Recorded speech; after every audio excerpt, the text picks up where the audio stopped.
вече можеш да подкрепиш YouTube канала на Българска история. Повече информация ще откриеш в описанието на видеото.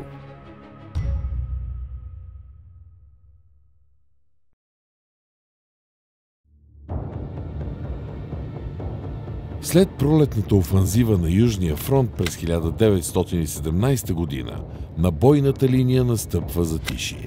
При добре подготвена атака, в края на май 1918 година, 3 дивизии на присъединилата се към съглашението Гърция и 3 френски полка превземат българските позиции при Яребична. Въпреки планираната повратна атака, командирът на 5-та пехотна Дунавска дивизия преценява, че частите му са с отпаднал боен дух и отказва да я проведе. Този случай е показателен за състоянието на полковете. Оскъдицата на храна, облекло и обувки е повсеместна. Не по-различно е положението в тила, където злоупотребите и завишените цени на основните стоки мъчат цивилното население, а във войсковите редици снуват агитатори против войната. Избухват и бунтове в някои полкове.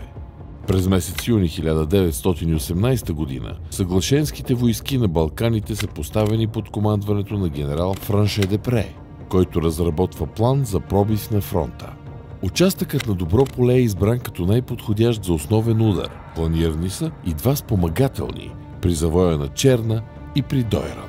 Участъкът на Добро поле е защитаван от общо 4 полка, влизащи в състава на 2 и 3 дивизии. Позициите не са пригодени за упорита отбрана, няма подготвена 2 отбранителна линия. При Добро поле войниците се хранят слабо, копаят окопи и скривалища под непрекъснатия огън на противника и са мъчени от студа високо в планината. Именно участъкът между връх Сокол и връх Петерник е избран за решителна офанзива на противника. През цялото лято съглашенците разполагат все повече батареи на огневи позиции, постоянно се доставят боеприпаси, аеропланите им кръжат над българските позиции, пехотата се съсредоточава в близост. Българите виждат тези приготовления като на длан и информират немските щабове, които оперативно отговарят за частите в този район. Предупрежденията им не са чути. Главната квартира в Кюстендил назначава за командир на 2 дивизия генерал Русев, който се заема да укрепи отбраната, но вече е прекалено късно. На 8 септември 1918 година генерал Жеков заминава на лечение във Виена. Замества го генерал Георги Тодоров. Към началото на месец септември защитниците на Добро поле броят 6000 души с 38 оръдия. Съглашението съсредоточава френските 17-та и 122 дивизии и сръбските югославянска, Тимошка и шумадийски дивизии с обща численост 31 500 души с 640 оръдия и минохвъргачки. В 6 часа сутринта на 14 септември противникът открива барабанен огън по позициите на българите при Добро поле. С малки прекъсвания този артилерийски ураган се вихри през целия ден и през цялата нощ. Попаденията на вражеските батареи унищожават окопи, телени мрежи, ходове за съобщения, скривалищата, прекъсват телефонните кабели. Командирите на 2 и 3 дивизии събират наличните резерви и ги съсредоточават близо до позициите. 2 атаки на френската пехота при зори на 15 септември са отбити, но след бесния обстрел на съглашенската артилерия, пехотните вериги на противника се нахвърлят върху позициите на българските полкове. Започва отчаяна битка. Към 7 часа сутринта французите пробиват на няколко места отбраната на Ямболци, Загорци и Шейновци. Много войници се предават. Остатъците от 29-ти полк отстъпват към Проданов Рид, където продължават да се бият до 11 часа, след което отстъпват към Кръвица. В участъка на 30-ти полк, при скалистата висота, картечният взвод на поручик Стартия Мазгалов задържа настъплението на французите, докато не са изгорени с огнепръскачки. При Озуновата скала картечниците на поручик Николай Чакъров и 6-та рота се бранят упорито, а от частта на подпоручик Мазгалов споделят по-късно и войниците от взвода на подпоручик Андреев. Към 10:30 часа генерал Русев изпраща части от 53-ти полк към връх Шейновец. Командирът на полка, полковник Константин Ламбринов, се изправя пред войниците и им казва: „Юнаци, България е на страшно изпитание. Да спасим България! След мен! Напред!“ Шейновци политят напред и скоро овладяват върха, но нови вълни на френски пехотни вериги обхождат левия им фланг и ги принуждават да се изтеглят. Подкрепа им оказват картечниците на поручик Христо Пенчев. Когато всички са ранени, офицерът нарежда на леко ранените си войници да вземат затворите на картечниците, целува за сбогом картечницата си и се изтегля. В боя за върха загива полковник Ламбринов.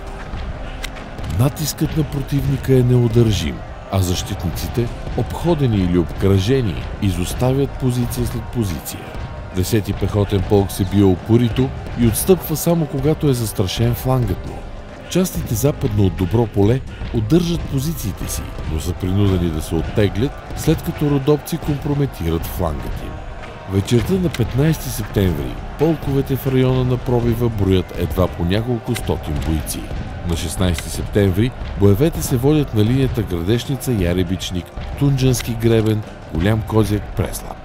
Българите оказват яростна съпротива, но ротата на капитан Банелиев от 28-ми полк се предава и това води до пленяване на полковия командир и пробив в позициите на Стремци. Така отбраната на 2-ра дивизия е разстроена и тя се отдръпва. На 17 септември деморализацията обхваща частите от 3-та дивизия. Големи групи отказват да се бият и напускат бойното поле. Дивизията на генерал Русев се съпротивлява вляво от пробива, а вдясно 53-ти и 81-ви пехотни полкове и една дружина егери удържат позициите си при Кучкин камък. В 14 часа при генерал Русев пристига офицер за свръзка на германския генерал Сурин и му предава заповед да отстъпи на левия бряг на река Черна. Това е краят на съпротивата. С този ход се отваря 50 км коридор между здравите български части отляво и отдясно на пробива и съглашенците настъпват направо към долината на Вардар. Спомагателните удари на войските на Антантата при завоя на Черна са неуспешни. 9-та плевенска дивизия пък смазва опита на генерал Милн да превземе дойранските позиции, но въпреки тази победа, краят на войната за България е дошъл. Деморализирани войници от различни дивизии тръгват на поход към София. Липсва енергичен командир в главната квартира, който да организира и поведе останалите здрави дивизии в решителна битка. На 29 септември в Солун пратениците на българското правителство Андрей Ляпчев, Симеон Радев и генерал Иван Луков подписват примирие. Частите западно от Скопския меридиан остават заложничество на силите на Антантата. В последните дни на септември край София се водят битки между дезертиралите войници и верните на клетвите си части от гарнизона на града. Метежът е смазан. България се изправя пред ново крушение на националния си идеал. На 3 октомври цар Фердинанд абдикира. На престола се възкачва престолонаследникът княз Борис. България е окупирана от части на Антантата. Войската е демобилизирана. На 27 ноември 1919 година в парижкото предградие Ньой министър-председателят Александър Стамболийски подписва мирния договор, по силата на който Македония, западните покрайнини, Беломорска Тракия и Южна Добруджа остават под чужда власт. На България са наложени репарации в размер на 2 милиарда 250 милиона златни франка. Царството може да разполага само с до 33 000 въоръжени мъже. Към пределите на свободното отечество от всички поробени краища се стичат стотици хиляди бежанци, които не желаят да живеят под властта на Сърбия, Гърция и Румъния.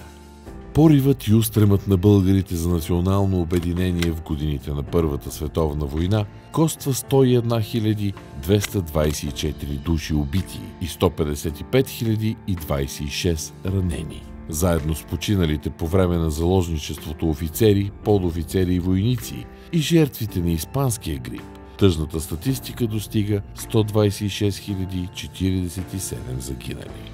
Черните забратки на българските жени бележат завинаги това историческо време.